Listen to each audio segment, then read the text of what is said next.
Laurence, bonjour. Madame la ministre, j'ai envie de dire bonjour.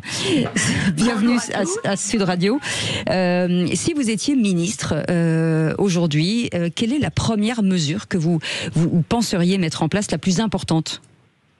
Alors, moi, je ferais quelque chose qu'aucun ministre n'a fait et auquel personne ne pense.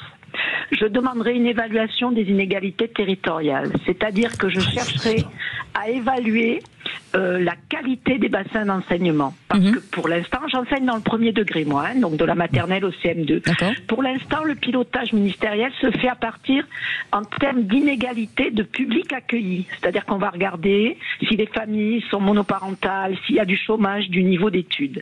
Mais on pilote complètement à l'aveuglette en ce qui concerne les ressources qu'il se trouve pour les écoles sur place. C'est-à-dire les budgets par tête d'élève qui dépendent des mairies et peuvent passer du simple au double selon les communes, sans vision sur le tissu médico-social, parce que si vous n'avez pas d'orthophoniste, pas de psychomotricien, les élèves que vous allez recevoir, ça ne va pas du tout être la même chose.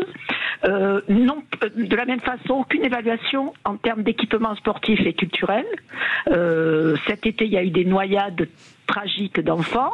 Bon, eh bien, il y a en France des enfants qui ne vont jamais à la piscine parce que dans la zone où ils habitent, il n'y a pas de piscine. Donc cette évaluation qui permettrait de connaître la qualité du bassin dans lequel est leur école ne se fait pas. Et j'irai même plus loin, je rendrai ces éléments publics pour que les parents sachent qu'ils sont aussi électeurs, sachent que leur commune, même si elle est riche par exemple, parce que ça ne dépend pas de la richesse de la commune, l'argent qui est donné. On va faire réagir Laurence. Nous aurions un grand ministre si Laurence voulait bien pousser son raisonnement. Dans tous les départements ministériels importants, à chaque fois, on n'a pas d'évaluation précise et exhaustive des états des lieux. Et c'est fondamental. Elle a totalement raison. Merci beaucoup Laurence.